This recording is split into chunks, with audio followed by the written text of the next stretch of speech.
قالوا یا رسول اللہ، یا رسول اللہ، کلمے کے ساتھ یہ ملاوٹ کیسے ہوتی ہے؟ ملاوٹ کیسے ہوتی ہے؟ تو حضور نے پھر کچھ ملاوٹیں ذکر کی ہیں. قالا حرصا علی الدنیا، یہ جو تمہیں دنیا پہ حرص اور لالچ ہو جاتی ہے نا، یہ تم سے بڑے بڑے پھر کام کرواتی ہے. یہ حرص جس نے ملا دیا ہے نا، اس نے ملاوٹ کر. حرصا علی الدنیا ایک یہ چیز، وجمع دنیا کا مال جمع کرنا جمع کرنا جمع، ادھر سے حرص بڑھتا جا رہا ہے، ادھر سے جمع کرتے کرتے خزانہ بڑھتا جا رہا ہے.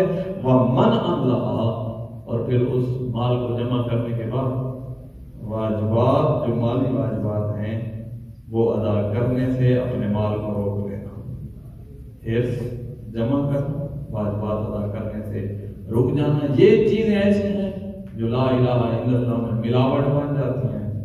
بندہ جنت جنت کی خوشبو سے بھی پا رہا ہے.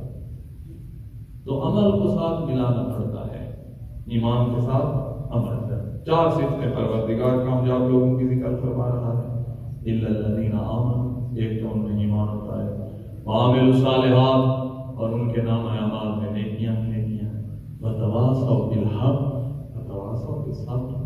یہ دو بڑے اہم کام ہیں جو اسلام میں ضروری قرار دیے ہیں. ایک دوسرے کو تواصوا، ایک دوسرے کو، یہ لفظ ہی ایسا ہے، ایک دوسرے کو حق کی تلقین کرنا، وتواصوا بالصبر، ایک دوسرے کو صبر اور اللہ کی فرما برداری پر کار بند رہنے اور استقرار دکھانے کی تلقین کرتے ہیں.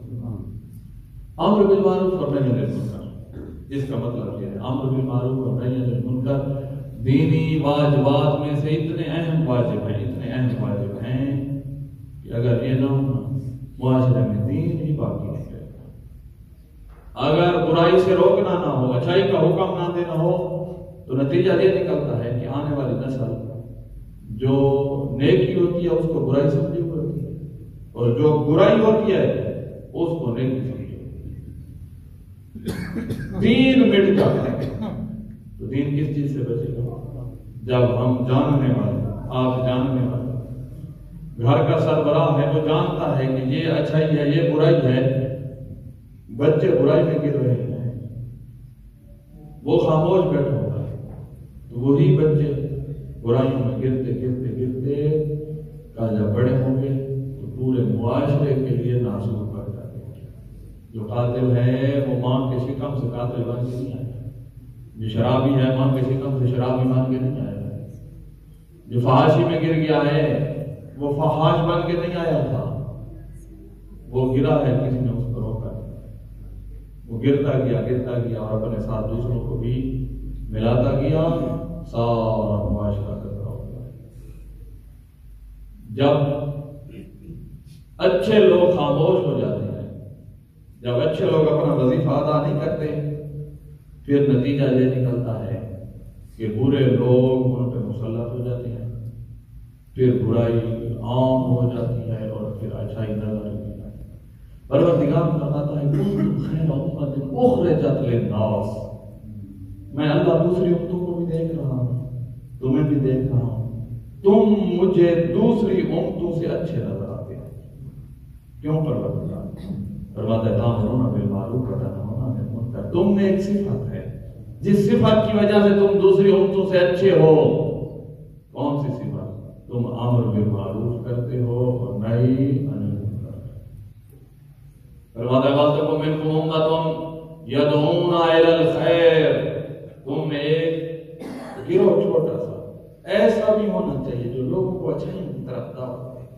وَيَأْمُرُونَ بِالْمَعْرُوفِ وَيَنْهَوْنَ عَنِ الْمُنكَرِ، امر بالمعروف کریں اور برائیوں سے روکیں.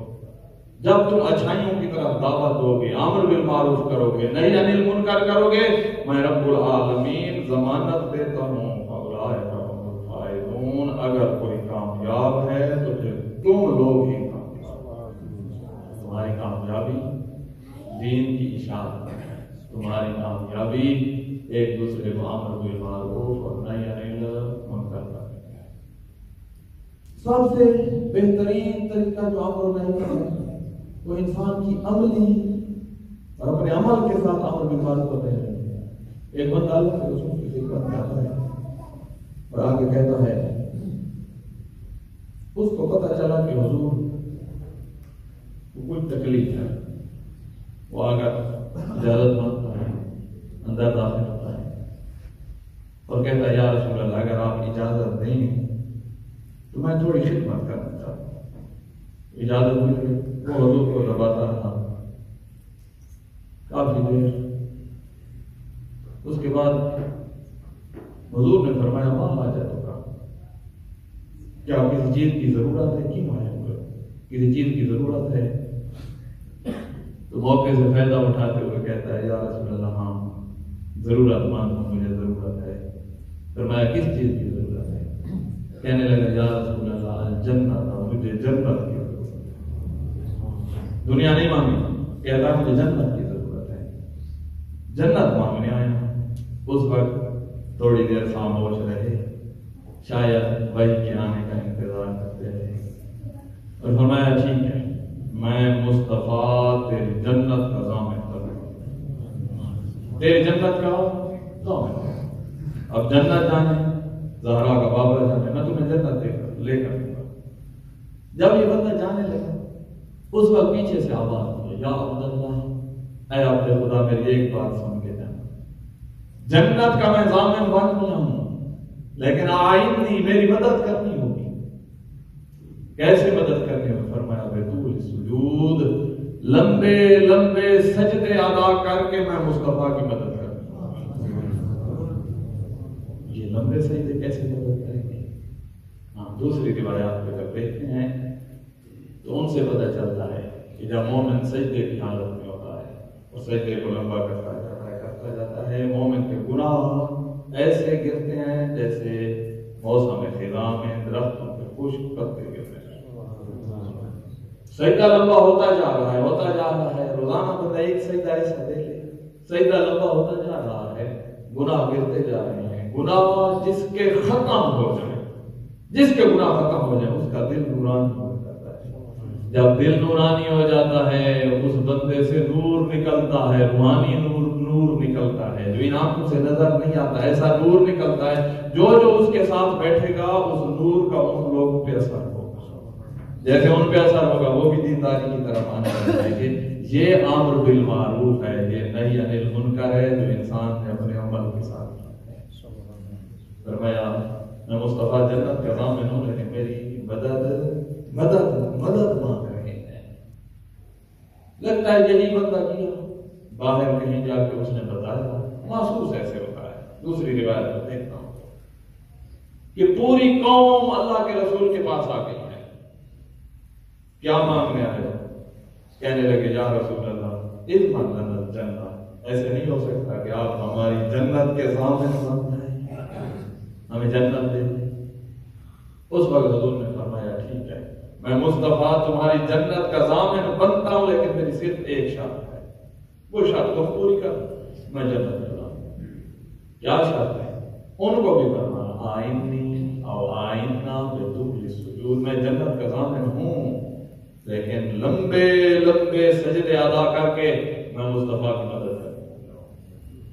باعمل دیکھنا چاہتے ہیں، باعمل بندہ تھوڑی سی گفتگو کرنے کا اس کا بہت بڑا اثر ہے، اور انسان کی اپنی زندگی باعمل نہیں ہے تو جتنا بھی بولتا ہے اس کا کوئی اثر نہیں۔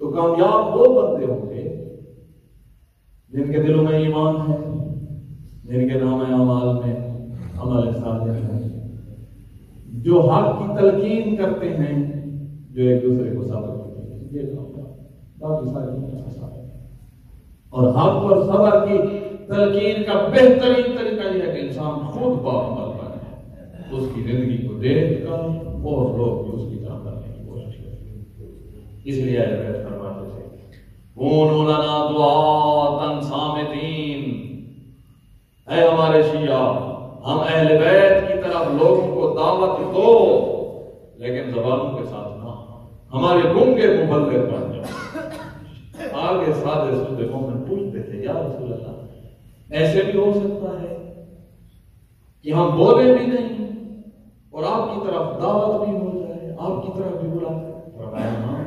جب تم اس طرح بن جاؤ گے جو کچھ ہم اہل بیت حکم دیتے ہیں تم اس پر عمل کرنے لگ جاؤ، جس سے ہم روکتے ہیں اس سے رکنے لگ جاؤ، تم ہمارے خاموش مبلغ بن اے مفضل کل شیعتنا، اے مفضل جب ہمارے شیعوں سے ملاقات کرنا تو جعفر صادق کو شیعوں کو کہہ دینا کونوا دعاۃ الینا بالکف عن محارم اللہ، ہم اہل بیت کی طرف لوگوں کو دعوت دو لیکن زبانوں کے ساتھ نہیں، اپنے آپ کو فعل حرام سے روک کر ہم اہل بیت کی طرف دعوت دو۔ واجتناب معصیتہ، رب العالمین کی نافرمانی سے اجتناب کر کے لوگوں کو ہم اہل بیت کی طرف دعوت دو۔ واتباع رضوانے، ایسے کام کر کے لوگوں کو ہم اہل بیت کی طرف دعوت دو جن کاموں کی وجہ سے پروردگار کی رضا نازل ہو سکے۔ فَإِنَّهُ يَكُونُ كَذَلِكَ فَإِنَّ النَّاسَ إِلَيْنَا مُسَارِعِينَ، اگر جعفر صادق کے شیعہ اس طرح بن جائیں کہ حرام سے رکنے والے اور واجبات کو ادا کرنے والے بن جائیں، لوگ ہماری طرف ایسے آئیں گے جیسے اونچائی سے نیچی جگہ کی طرف پانی بڑا جلدی سے آتا ہے، لوگ ہماری طرف ایسے آئیں۔ اے زید مولا کی خدمت میں جاتا ہے، فرمایا اے زید سب سے پہلے تو جب میرے شیعہ ملے تو میں جعفر صادق کی ان کو سلام دے دوں، جب سلام دے لینا تو ان کو کہنا اوصیکم بتقوی اللہ والورع فی دینکم، تمہارا امام تم سے تقوی اور پرہیزگاری کا طلبگار ہے، وصدق الحدیث، تمہارا امام تمہیں بولنے میں سچا دیکھنا چاہتا ہے، وعداء الامانہ، تمہارا امام تمہیں امین دیکھنا چاہتا ہے، وحسن الخلق بالجوار، تمہارا امام تمہیں اپنے پڑوسیوں کے ساتھ اچھے اخلاق کے ساتھ زندگی گزارتے ہوئے دیکھنا چاہتا ہے۔ اس کے بعد مولا فرماتے ہیں زید میرے شیعوں تک پیغام پہنچا دینا ہے، راجل قد بارع فی دینہ، تم میں سے اگر ایک بندہ بھی اپنے دین کے امور میں پرہیزگار بن گیا، اپنی زبان میں سچا بن گیا، امانتوں میں امین بن گیا، اچھے اخلاق کا مالک بن گیا، قیلا ھذا جعفری، لوگ یہ کہنے پہ مجبور ہو جائیں گے یہ جو اتنے اچھے اخلاق اور اچھے کردار کا مالک ہے اس کی تربیت بھی تو جعفر صادق نے کی ہے۔ لوگوں کا تمہیں جعفری کہنا یسرنی ذالک، میرے دل کو باغ و باغ کر دیتا ہے۔ لوگ کہیں کہ ادب جعفری، اتنی کمال کی سیرت جو ہے اس کو ادب بھی تو جعفر صادق نے سکھایا ہے۔ وہ لوگوں کا تمہیں جعفری کہنا میرے دل کو سکون دیتا ہے۔ یہ باعمل زندگی ہو نا، اس کا اپنا ایک اثر ہے، اس کی اپنی ایک نورانیت ہے اور اسی نور میں پھر لوگ نبی اسلام کرتی ہے۔ میں خود اپنے آپ کو آپ مومنین کو تقویٰ اور پرہیزگاری اللہ اور اس کے رسول اور اہل بیت کی فرمانبرداری کی وصیت کروں گا۔ بسم اللہ الرحمن الرحیم، والعصر ان الانسان لفی خسر الا الذین آمنوا وعملوا الصالحات وتواصوا بالحق وتواصوا بالصبر۔